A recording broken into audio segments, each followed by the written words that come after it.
Today we are going to discuss about thermogrammetric analyzer and analyzer. तो हम जो है ये जो टॉपिक है थर्मोग्रामेट्रिक एनालाइजर, इसके द्वारा हम क्या करेंगे, थर्मोग्रामेट्रिक एनालिसिस करेंगे। वैसे मेरे को थर्मल एनालिसिस का दो टॉपिक मिला है, एक है डिफरेंशियल थर्मल एनालिसिस और ये वाला। तो इस टॉपिक का एक बड़ा स्लाइड बना, इसलिए उस टॉपिक को इसमें मैंने मेंशन नहीं किया है। तो नेक्स्ट अगले सेमिनार में मैं उसको कवर करूँगा। तो चलिए हम इसके बारे में बात करते हैं। इसमें हम कुछ इम्पोर्टेंट टॉपिक हैं जिसको हम कवर करेंगे। सबसे पहले हम समझेंगे थर्मोग्रामेट्री क्या होता है और उसके टाइप्स और उसके प्रिंसिपल, फिर उसका इंस्ट्रूमेंटेशन और वो कैसे काम करता है। साथ ही उसका थर्मोग्राफ कि जब हम उसका एनालिसिस करेंगे और उसका वो ग्राफ मिलेगा, उसको हम थर्मोग्राफ बोलते हैं, उसके बारे में देखेंगे। और थर्मोग्राफ को कौन कौन से फैक्टर जो है प्रोवाइड करेंगे उसको देखेंगे। फिर इस इंस्ट्रूमेंट का एप्लीकेशन, उसका एडवांटेज और लिमिटेशन को देखेंगे। चलिए थर्मल एनालिसिस के बारे में थोड़ा सा जानते हैं। थर्मल एनालिसिस का मतलब होता है, थर्मल का मतलब है टेम्परेचर। तो यहाँ पे क्या करेंगे, कोई भी हम सब्सटेंस लेंगे, कोई भी हम मटेरियल लेंगे, उसको हम जो है हीट करेंगे। हीट करने से उसके प्रॉपर्टी में, उसकी प्रॉपर्टी बहुत सारी हो सकती है। उसका कंपोजिशन भी हो सकता है, उसका थर्मल स्टेबिलिटी हो सकता है। मतलब ये अलग अलग प्रकार की जो प्रॉपर्टी है, फिजिकल प्रॉपर्टी और केमिकल प्रॉपर्टी, वो किस प्रकार से बिहेव करेगा हीट के साथ, उसका हम थर्मल एनालिसिस में समझते हैं। आगे थर्मल एनालिसिस जो है, थर्मल एनालिसिस को हम जो है अलग अलग इंस्ट्रूमेंट, अलग अलग टेक्निक से हम देख सकते हैं। जैसे कि हमारे पास अभी 3 टेक्निक्स है। पहला हमारे पास थर्मोग्रामेट्रिक एनालिसिस, और दूसरा डिफरेंशियल थर्मल एनालिसिस, और ये डिफरेंशियल स्कैनिंग कैलोरीमेट्री। अभी हम जो है थर्मोग्रामेट्रिक एनालिसिस के बारे में डिटेल में जानते हैं, समझते हैं थर्मोग्रामेट्रिक एनालिसिस क्या होता है। थर्मो का मतलब होता है टेम्परेचर या हीट, ग्रेवी का मतलब है मास, और मेट्री का मतलब मेजरमेंट। मान लीजिए हमारे पास क्या है, कोई सब्सटेंस लिया है मैंने, इसको मैं क्या करूंगा, कंटिन्यूअसली हीट करूंगा। एक फिक्स कंट्रोल रेट में इसको हीट करूंगा। हीट करने से इस सब्सटेंस के प्रॉपर्टी में क्या चेंज होगा, इसके कंपोजिशन में क्या चेंज होगा, इसके मास में इसका मास डिक्रीज करेगा, इंक्रीज करेगा। इन सब को हम जो है इसको हम जो है स्टडी करेंगे। इसको बोलते हैं थर्मोग्रामेट्रिक एनालिसिस। यहाँ पे हमने लिख दिया है पहले ही थर्मोग्रामेट्री का मतलब। थर्मो मतलब हमने यहाँ पे लिखा हीट, और ग्रेवी मतलब मास, और मेट्री मतलब मेजरमेंट। कहने का मतलब है क्योंकि कोई भी सब्सटेंस लेंगे उसको हम क्या करेंगे, हीट करेंगे। हीट करने के साथ साथ उसके मास में, उसके कंपोजिशन में क्या चेंज देखने को मिलेगा, उसका हम क्या करेंगे, उसका हम स्टडी करेंगे। ठीक है। जैसे हमारे पास एक सैंपल है, हमने यहाँ पे ले लिया है, सब्सटेंस लिया है। इसको हम क्या कर रहे हैं, सबसे पहले हम हीट कर रहे हैं। सबसे पहले हम इसको रूम टेम्परेचर में रखें। रूम टेम्परेचर में यहाँ पे कुछ मिसिंग है, उसको हम बता देते हैं।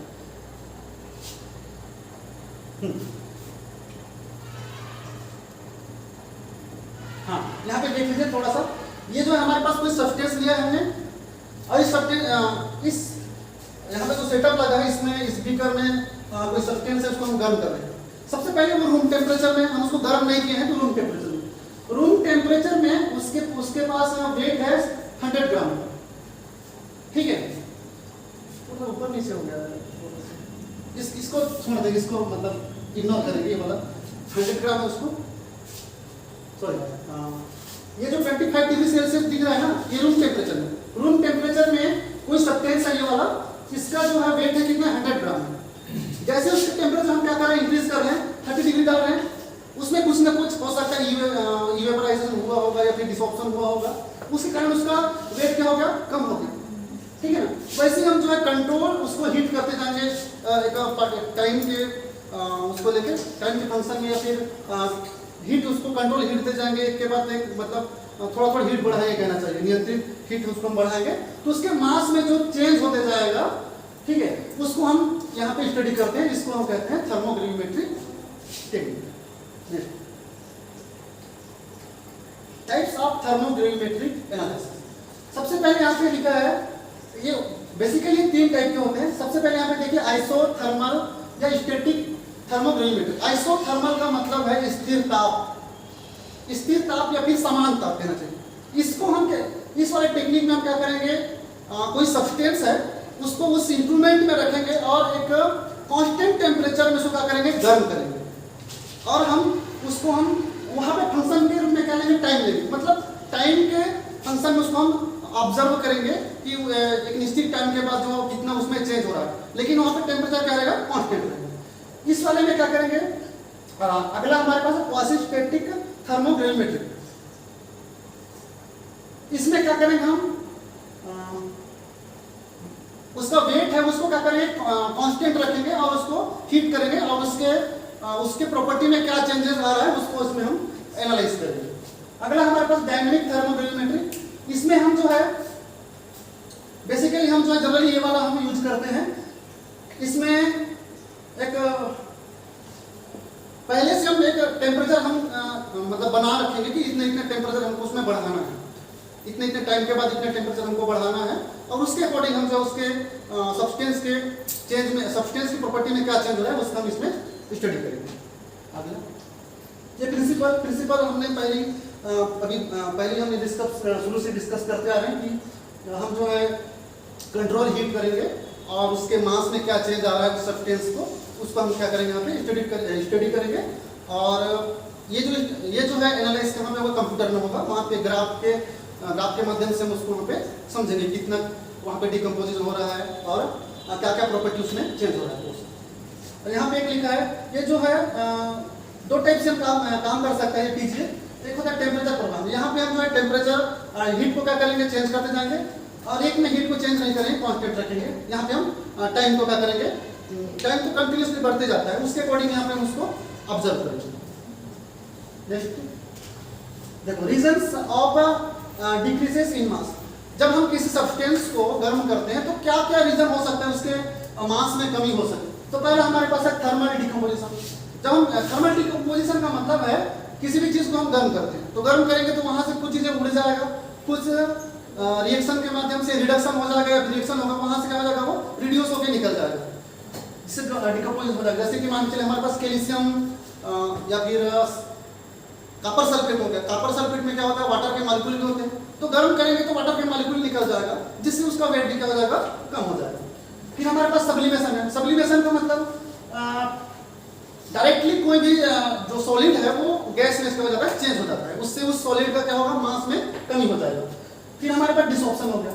डिसॉर्प्शन का मतलब है, जैसे डिसॉर्प्शन जो है एब्जॉर्प्शन का उल्टा होता है। जैसे मान के चलिए हमारे पास ये सरफेस है, इस सरफेस पे कोई धूल के कणाके क्या हो रहे हैं, चिपक रहे हैं, तो उसको हमने क्या कहा, एब्जॉर्प्शन कहा। ठीक है, एब्जॉर्प्शन फिनोमेना हो गया। अब इस ये जो धूल का कण है, इधर से हवा आया और ये जो धूल का कण है वो क्या हो गया, वहां से फिर निकल गया, तो वो क्या हो गया, एब्जॉर्प्शन का उल्टा हो गया, इसको हम बोलेंगे डिसॉर्प्शन। तो डिसॉर्प्शन से भी क्या हो सकता है, उसके मास में चेंज हो सकता है, कमी हो सकता है। फिर हमारे पास रिडक्शन। रिडक्शन में कोई चीज क्या हो सकता है, रिडक्शन में कोई चीज की, किसी चीज की क्या हो सकता है, कोई चीज जो है वहां से निकल के मतलब मतलब हट सकता है, ये सब चीजें। और इवेपोराइजेशन। इवेपोराइजेशन का मतलब होता है वाष्पीकरण, जिसमें कोई भी सब्सटेंस है वहां अगर कोई मॉइस्चर वगैरह होगा वो निकल जाएगा, तो उसके वेट में क्या होगा, कमी हो जाएगा। ये हमारे पास इंस्ट्रूमेंट है, टीजे का स्टेप से होता है। आगे आपको इंस्ट्रूमेंटेशन हम अगर देखा जाए तो इसमें कुछ मेजर यहाँ पे पार्ट होते हैं। सबसे पहले सैंपल होल्डर, और उसमें फर्नेस होता है। सैंपल होल्डर में क्या करेंगे, होल्डर का मतलब है रखने वाला, सैंपल को क्या करेगा, उसमें हम होल्ड करके रखेगा। वो फर्नेस क्या करेगा, फर्नेस हीट प्रोवाइड करेगा या फिर गर्म करेगा, भट्टी कहना चाहिए।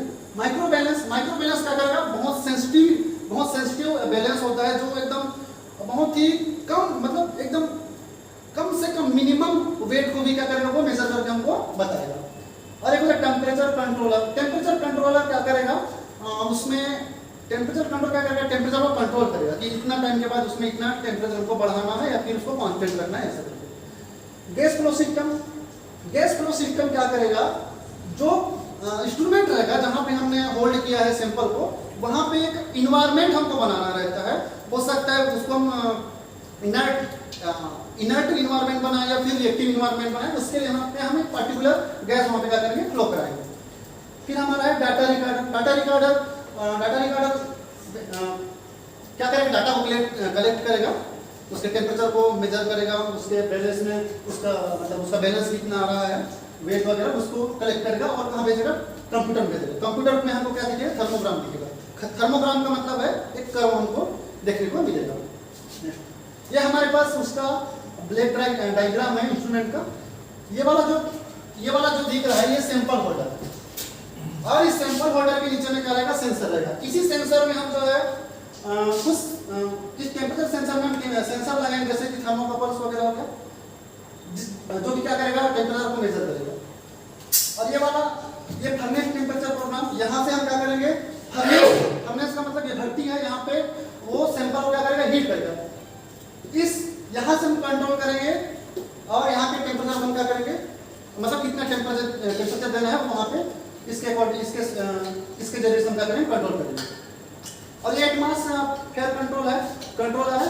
इससे क्या करेंगे, हम कोई भी गैस में फ्लो करेंगे। बेसिकली हम इनर्ट गैस जैसे कि नाइट्रोजन हो गया, आर्गन हो गया, या फिर नोबल गैस, उसको हम क्या करते हैं, यहाँ पे भेजते हैं। और ये रिकॉर्डर है, यहाँ से वो सारा चीज को क्या करेगा, रिकॉर्ड करेगा।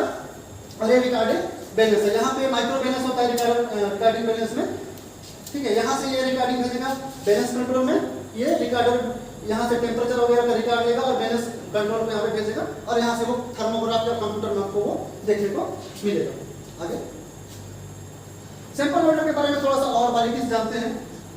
सैंपल होल्डर क्यों डिजाइन किया गया, सैंपल को पकड़ने के लिए। और ये जो है कुछ नॉन रिएक्टिव मटेरियल से बना होता है, जैसे कि हमारे पास एल्यूमिनियम हो गया, और ये ग्लास, एल्यूमिनियम हो गया, ग्लास हो गया, प्लेटिनम हो गया, क्वार्ट्ज हो गया, स्टेनलेस स्टील और ग्रेफाइट। ये जो है बहुत ही ज़्यादा टेम्परेचर को क्या कर सकते हैं, सहन कर सकते हैं, हजारों डिग्री सेल्सियस को भी क्या कर सकते हैं, वो सहन कर सकते हैं, वो डिकम्पोज नहीं होते। और इसको उनको मतलब सैंपल होल्डर को क्या क्या होना चाहिए, देखिए सैंपल होल्डर को पोरस होना चाहिए, परफोरेटेड होना चाहिए, और इसका जो डिजाइन है ऐसा होना चाहिए कि वहाँ पे जो इन्वायरमेंट से हम जो गैस डाल रहे हैं वो उसमें मतलब उसको इन्वायरमेंट मिल सके उस सैंपल को, इस प्रकार से उसको डिजाइन दिया जाता है। और ये जो है इसका डिजाइन ऐसे होना चाहिए कि इसको हम इजीली क्या कर सकते हैं, क्लीन कर सके, और कम से कम जो है खर्च में बने और कोई चीज जो है ना मतलब वेस्ट ना हो। और जो सैंपल होल्डर है हमारे पास, उसको हम सैंपल के चॉइस के अकॉर्डिंग हम सेलेक्ट करते हैं। सैंपल का मास कितना है, कितना सैंपल हमको लेना है, और उसका नेचर क्या है, वो सब टेम्परेचर रेंज, इन सब के अकॉर्डिंग हम जो है सैंपल होल्डर को देते हैं। जैसे टेम्परेचर रेंज हो गया, अगर मान के चलो हमको बहुत ज़्यादा टेम्परेचर वहाँ पे देना है उस सैंपल को, तो उतना टेम्परेचर को सहन कर पाए इस टाइप से वहाँ पे हमको सैंपल होल्डर रखना पड़ता है। सैंपल होल्डर जो है एक क्रूसिबल टाइप का होता है, बहुत छोटा होता है। जैसे यहाँ पे हमने बना दिया, अलग अलग टाइप के हमारे पास सैंपल होल्डर है। जैसे सेलोपेन हो गया, एक वोलाटाइल सैंपल के लिए है जो में लाया जाता है। डीप क्रूसिबल हो गया, जैसे कि यहाँ पे ये वाला क्रूसिबल, ये क्या करेगा, हाई टेम्परेचर एंड बाहरी जो वातावरण से जो हमको कुछ प्रभाव मिल रहा है उसको क्या करेगा, रोकेगा, इस टाइप से है। और अगला ये दूसरी कवर्ड सेल्फ एक्सटर्नल एनवायरनमेंट, मतलब जो हमने फर्नेस में जो हम गैस डाल रहे हैं ना उसका प्रभाव ना पड़े, इसके लिए हम इसको ऐसा क्रूसिबल लेते हैं जो क्या कर सके, उसको कवर कर सके, इस टाइप से। आगे हमारे पास अगला जो पार्ट है फर्नेस है। फर्नेस का उपयोग हम क्यों कर रहे हैं, हीट देने के लिए। और ये जो फर्नेस है वो नाइक्रोम वायर से बनाया जाता है, जो कि क्या होता है, निकिल और क्रोमियम का एलॉय होता है। और दूसरा हमारे पास है प्लेटिनम इरिडियम का एलॉय होता है, और टंगस्टन होता है, टंगस्टन और मोलिब्डेनम होता है। जैसे हमारे पास यहाँ पे मान के चले हमको 0 से 1100 डिग्री सेल्सियस के बीच में हमको टेम्परेचर रखना है, तो उसके लिए हम कौन सा फर्नेस यूज करेंगे, नाइक्रोम वायर का। और हमको 1500 डिग्री सेल्सियस 1100 से 1500 डिग्री सेल्सियस हमको फर्नेस को हीट करना है, तो उसके लिए हम यूज करेंगे प्लेटिनम इरिडियम एलॉय।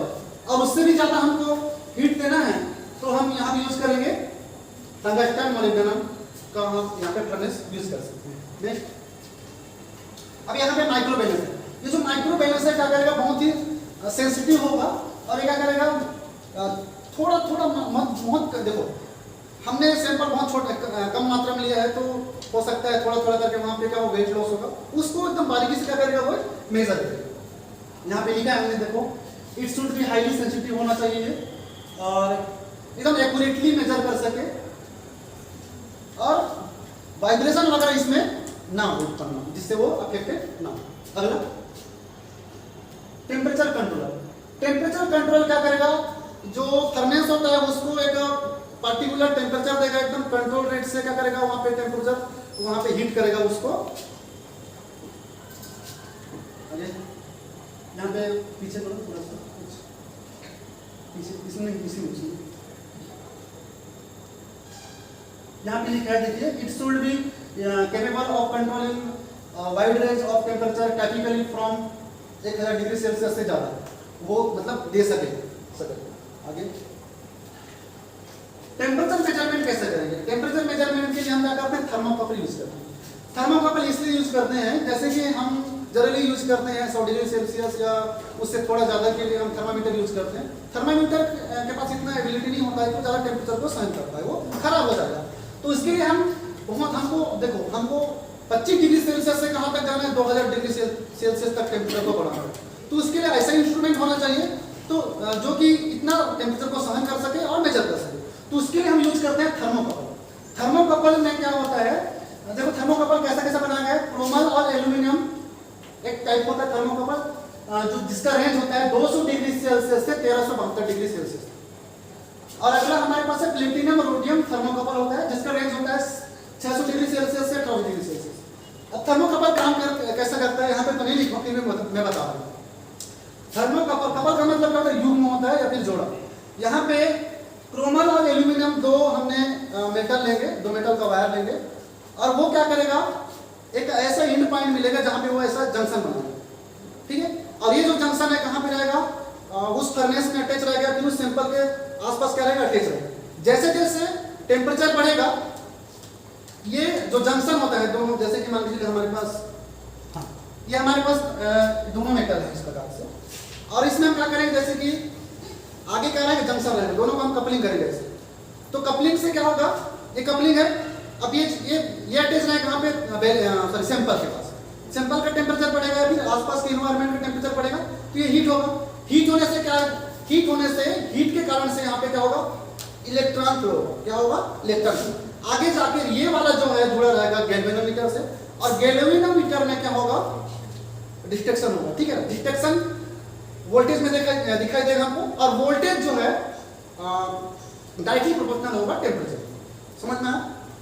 मतलब एक भाग क्या रहेगा, यहाँ पे ठंडा रहेगा, दूसरा भाग गर्म होगा, तो ठंडा से गर्म की ओर इलेक्ट्रॉन क्या होगा, जाएगा, ऐसा सर्कल बनेगा। उससे हमको वहाँ पे गैल्वेनोमीटर में क्या होगा, विक्षेप मिलेगा, डिस्ट्रक्शन मिलेगा।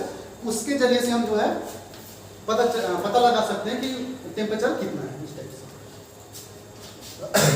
गैस फ्लो सिस्टम क्या करेगा, जो फर्नेस होता है वहाँ पे सैंपल हमने रखा है, वहाँ पे वो एक इन्वायरमेंट हमको देना रहता है, इनर्ट गैस, जनरली हम इनर्ट गैस यूज करते हैं, जिससे कोई दूसरा वहाँ पे रिएक्शन ना हो, या तो फिर मान के चलिए हमको कुछ रिएक्शन करना है, जैसे ऑक्सीडेशन वगैरह करना है, तो ऑक्सीजन गैस, मतलब हमको जिस प्रकार का वहाँ पे रिएक्शन करना रहेगा, उस टाइप से वहाँ पे इन्वायरमेंट प्रोवाइड करने के लिए हम गैस फ्लो सिस्टम को यूज करते हैं।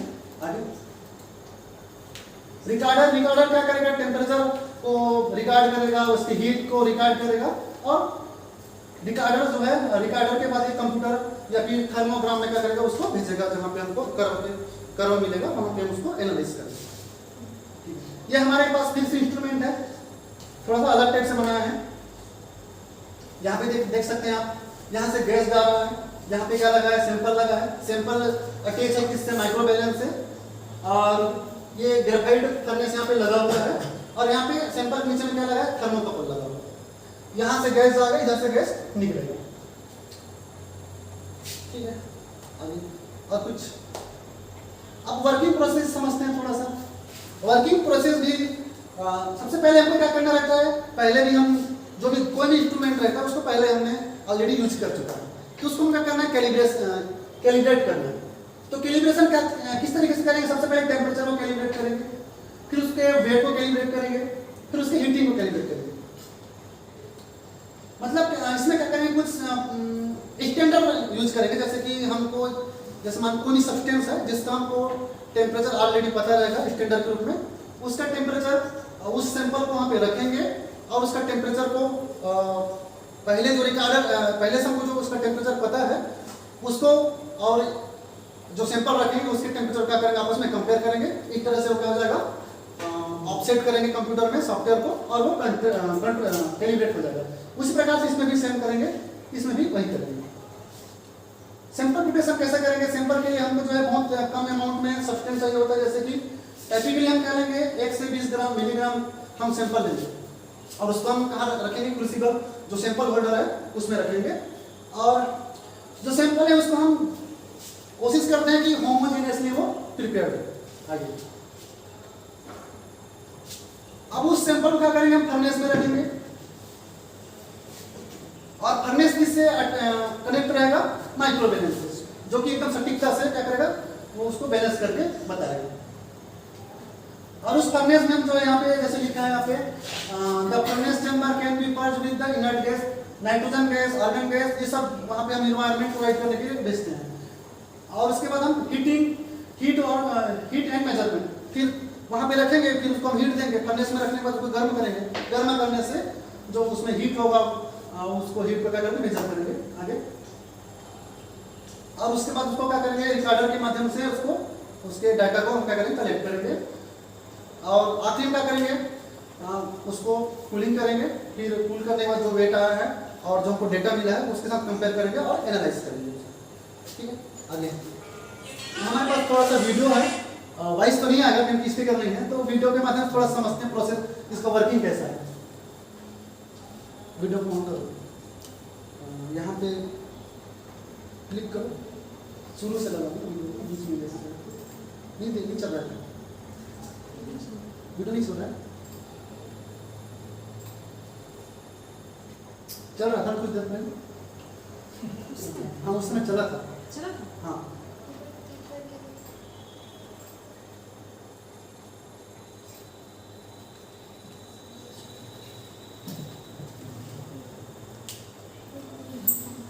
ठीक है, एक और उसमें मतलब बाहर में जाके वीडियो है उसको दिखा देना बाद में मतलब यहीं पे है दूसरे पर आगे करो।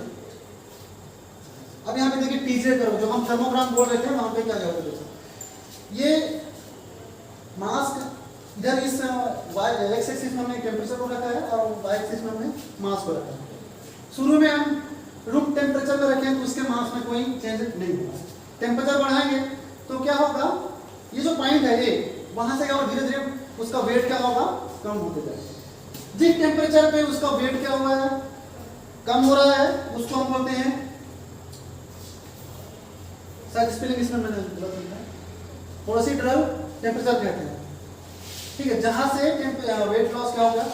शुरू हो गया है, उसको प्रोसीड्यूरल टेम्परेचर कहते हैं। उसके बाद ये वाला जो कर्व है इसमें क्या हो रहा है? मास क्या हो रहा है? डिक्रीज हो रहा है, इसलिए कोई कर्व जो है बता रहा है। फिर ये वाला, फिर इस पॉइंट में क्या हो रहा है? जो मास हो रहा है ना डिक्रीज होने वाला, वो क्या हो जाएगा? फिर से बंद हो गया और फिर से उसका मास क्या हो रहा है? कांस्टेंट हो गया। और इसके बीच का जो रेंज है उसको बोल रहे हैं रिएक्शन इंटरवल। और ये वाला को बोलेंगे, ये वाला जो पॉइंट है फाइनल डिकम्पोजिशन टेम्परेचर, मतलब इस बिंदु पे इस पॉइंट पे आके जो है डिकम्पोजिशन क्या हो रहा है? थर्मल डिकम्पोजिशन क्या हो रहा है? बंद हो जाता है। ठीक है, और यहाँ से क्या हो रहा है? वो शुरू हो रहा है। ठीक है, समझ में आ रहा है ये डायग्राम कर्व। नेक्स्ट, अब हमारे पास कुछ अलग अलग तरीके के जो है टीजे ग्राफ देखने को मिलता है। ये वाला फर्स्ट, ये वाला जो ग्राफ दिख रहा है स्ट्रेट लाइन है, मतलब यहाँ पे कोई चेंज नहीं हो रहा, कोई डिकम्पोजिशन नहीं हो रहा। इसमें क्या हो रहा है? ये जो दिख रहा है, ये वाला जो ग्राफ है, पहले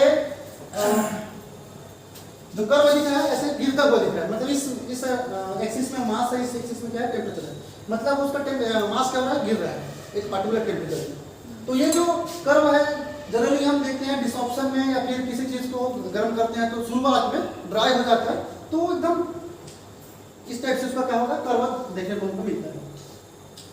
और ये वाला जो है सिंगल स्टेज, मतलब कोई भी सब्सटेंस जो है एक ही स्टेज में क्या होगा? डिकम्पोज हुआ, उसके लिए हमको कर्व देखने को मिलता है। और ये वाला जो कर्व है मल्टी स्टेज, मतलब पहले डिसऑप्शन हुआ या फिर ड्राइंग हुआ, फिर थोड़ा सा कोई उसमें से कोई कंपोनेंट निकल गया, वेट कम हो गया, फिर अगला कंपोनेंट निकल गया। इस तरह से एक एक करके एक एक स्टेज में थोड़ा थोड़ा टेम्परेचर बढ़ाएंगे और उसका वेट क्या हो रहा है, कम होते जा रहा है। और उसको तो उसके लिए करो इस टाइप से बनेगा। और ये वाला भी क्या है,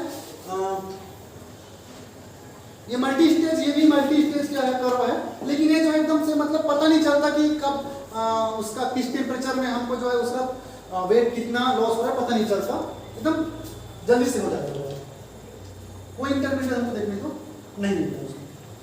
और ये वाला, ये जो एटमॉस्फेरिक रिएक्शन के कारण होता है, जैसे कि ऑक्सीडेशन हो गया, तो ऑक्सीडेशन में क्या होता है, कोई चीज आके जुड़ जा रहा है तो उसका वेट क्या होना है, अचानक से बढ़ने लगता है।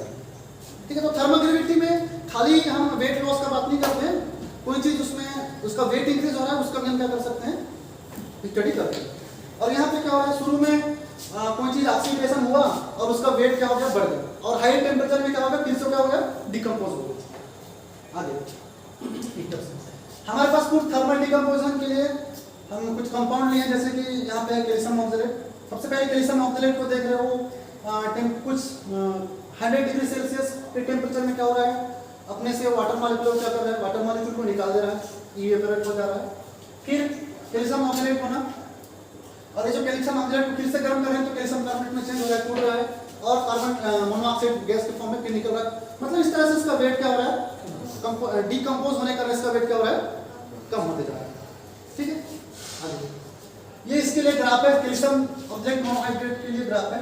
सबसे पहले 100 डिग्री सेल्सियस में इसका टेम्परेचर, इससे क्या निकला, वाटर मॉलिक्यूल निकला, क्या बना, कैल्शियम ऑक्सलेट बना। फिर 340 डिग्री सेल्सियस से 420 डिग्री सेल्सियस के बीच फिर उसकी कार्बन मोनोऑक्साइड निकल गया, कैल्शियम कार्बोनेट बना। इस तरह से वो जो है मल्टी स्टेज में क्या हो जाए, उसका डिकम्पोजिशन होते जा रहा है, और उसका हम जो है यहाँ पे एनालाइज कर रहे हैं कि कौन सा कंपाउंड बच रहा है और कौन निकलते जा रहा है, जिस तरह से वो वेट लॉस हो रहा है। यहाँ पे उसके लिए हम बनाया है, जैसे कि ये जो है मेन पोर्शन होता है एनालाइज करने का कि कितना परसेंट वहाँ पे वेट लॉस हो रहा है। जैसे कि वाटर निकल गया तो वाटर का एटॉमिक नंबर कितना होता है, वाटर का एटॉमिक नंबर होता है, सॉरी मॉलिक्यूलर नंबर होता है, मॉलिक्यूलर वेट होता है 18, और इस कैल्शियम ऑक्सलेट का मॉलिक्यूलर वेट है 146। तो इस तरह से हम परसेंटेज निकाल के पहले स्टेज में 12.3% क्या होगा, वेट लॉस होता है। अगले स्टेज में जब कार्बन मोनोऑक्साइड निकला तो ये 19.2% वेट लॉस हुआ। इस तरह से हम वेट लॉस को जो कर सकते हैं वहाँ पे कंप्यूटर में देखते हैं, और आखिर में जो ये बचेगा उसको निकाल के मेजर करेंगे और उसके बाद कंपेयर करेंगे टोटल कितना वेट लॉस हुआ है। ठीक है, आगे उसी प्रकार से अपर सल्फेट के लिए भी सेम है। यहाँ पे देख सकते हैं ये भी मल्टी स्टेज में क्या हो रहा है, डिकम्पोज होते जा रहा है, और जैसे जैसे टेम्परेचर बढ़ा रहे हैं वैसे वैसे उसका डिकम्पोज हो रहा है, और किस टेम्परेचर में क्या निकल रहा है यहाँ पे देख सकते हैं। आगे इसके लिए फिर से यहाँ पे हमने वो बनाया है, एनालिसिस किया है। जब 4 वाटर मॉलिक्यूल निकल रहा है तो 28.84% उसमें वेट लॉस हो रहा है। ठीक है, अगले स्टेज में इतना, और इस प्रकार से हम उसका एनालिसिस करते हैं। आप ठीक है, सब समझ में आ रहा है। और उसके बाद हम देखते हैं कि हमारे पास कुछ फैक्टर होते हैं जो कि टीजे कर्व को क्या कर सकते हैं, प्रभावित कर सकते हैं। सबसे पहले इंस्ट्रूमेंटल फैक्टर। इंस्ट्रूमेंटल फैक्टर में क्या हो सकता है इंस्ट्रूमेंट अच्छा सेंस ना कर पाए या फिर कुछ उसमें प्रॉब्लम हो, तो हमको टीजीए कर्व जो है, जो पहले से हम पहले से हमको पता रहता है कि जैसे मान लीजिए कैल्शियम ऑक्सलेट, हमको पहले से उसका पता है कि इतना टेम्परेचर में ये डिकम्पोज हो रहा है, और मान लीजिए एनालाइज करने के दौरान हमको कुछ अलग देखने को मिल रहा है, तो हो सकता है वो कुछ ना कुछ इंस्ट्रूमेंट फैक्टर या फिर सैंपल फैक्टर के कारण वो हो सकता है। इस प्रकार से जैसे कि सबसे पहले इंस्ट्रूमेंटल फैक्टर में क्या हो सकता है, हीटिंग रेट बढ़ेगा तो डिकम्पोजिशन भी क्या होगा, जल्दी हो जाएगा। ठीक है, आगे पीछे जैसे यहाँ पे हमने कर्व में बताया है, जब हम उसका हीटिंग रेट बढ़ाएंगे या फिर टेम्परेचर बढ़ाएंगे तो उसका प्रोसीजर टेम्परेचर पहले मिल जाएगा। ठीक है, ये बात समझ में आ रहा है। और हीटिंग रेट थोड़ा सा कम है तो उसका प्रोसीजर टेम्परेचर थोड़ा सा आगे जाके मिलेगा। आगे फर्नेस का एटमॉस्फेयर पहली बात कर चुके हैं। हम फर्नेस के एटमॉस्फेयर में मान लीजिए हम टाइपिकल इनर्ट गैस और इस टाइप के इनर्ट गैस रखते हैं। अगर मान लीजिए कुछ दूसरा वहाँ पे मतलब गलती से दूसरा कोई गैस वगैरह हो तो वहाँ पे रिएक्शन बदल सकता है और हमको जो कर्व है वो अलग मिलेगा। उसके बाद सैंपल होल्डिंग डिवाइस, जैसे साइज और शेप को क्या करेगा, उसमें डिपेंड करेगा कि सैंपल का साइज कितना है, उसके अकॉर्डिंग हमको जैसे सैंपल का साइज ज़्यादा है तो हमको ज़्यादा टेम्परेचर देना पड़ेगा इस टाइप से।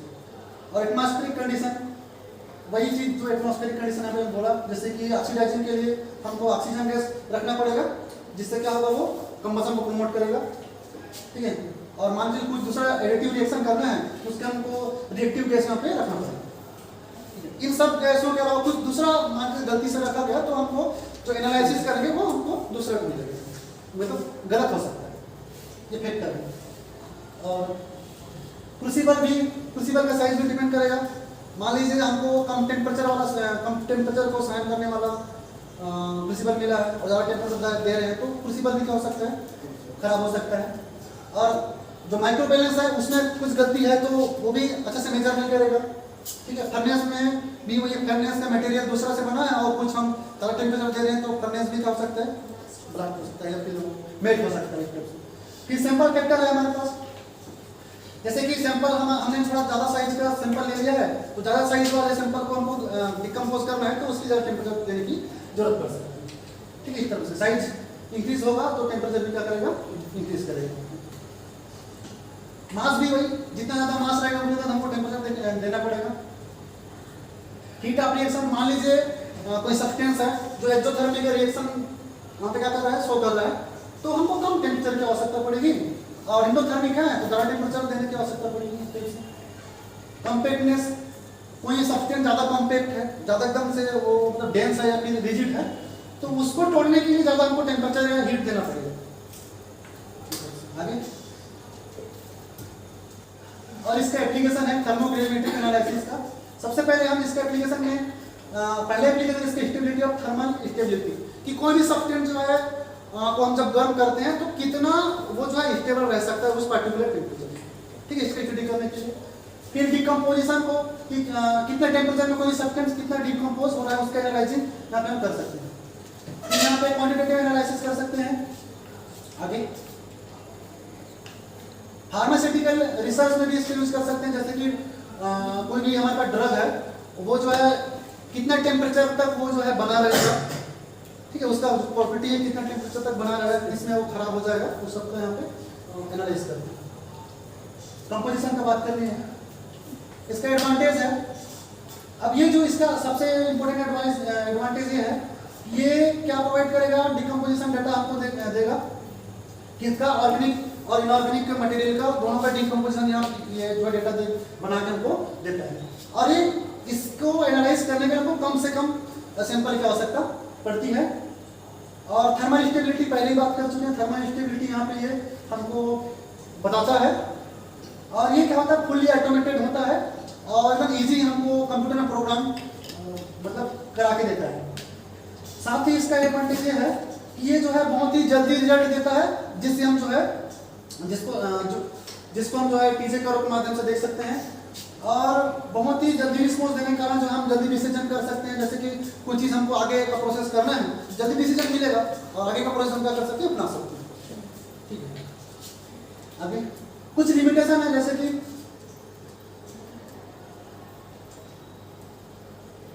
केमिकल स्ट्रक्चर ये नहीं बता सकता, इसका डिसएडवांटेज है।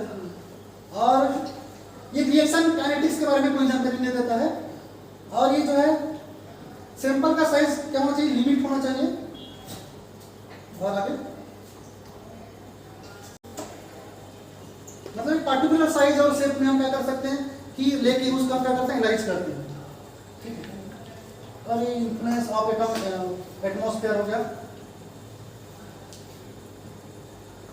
मतलब एक पार्टिकुलर एटमॉस्फेयर में ही हम क्या कर सकते हैं, उसको हम यूज करेंगे, ठीक है। जैसे कि यहाँ पे हमने लिखा है एग्जांपल प्रेजेंस ऑफ ऑक्सीजन, मतलब ऑक्सीडेशन करने के लिए हमको ऑक्सीजन की आवश्यकता होगी, इस तरह से।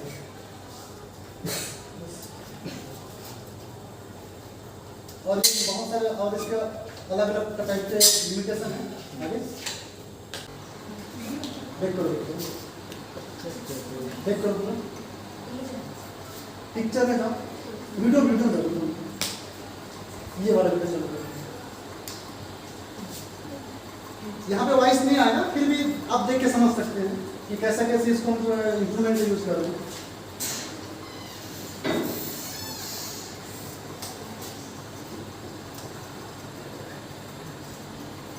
ये DG इंस्ट्रूमेंट है, ये कंप्यूटर है उसका, और यहाँ पे फर्नेस लगा इसके अंदर में। सबसे पहले सैंपलिंग कर रहे हैं, वो सैंपल होल्डर है।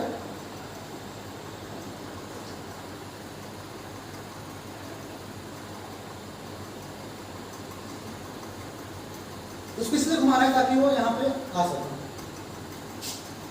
फिर उसको जो है माइक्रो बैलेंस से क्या कर रहे हैं, मतलब होल्ड कर रहे हैं, उठा रहे हैं, और उसको कहाँ पे डालेंगे, फर्नेस के अंदर उसको डालेंगे। ये फर्नेस है।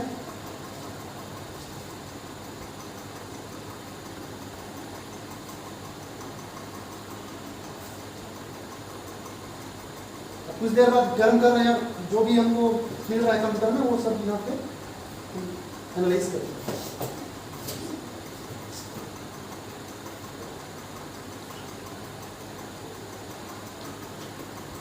वहाँ पे करो में जो हमको दिखा, और यहाँ पे निकालने के बाद इसको मेजर करेंगे और कंपेयर करेंगे कि कितना वेट लॉस हुआ, कितना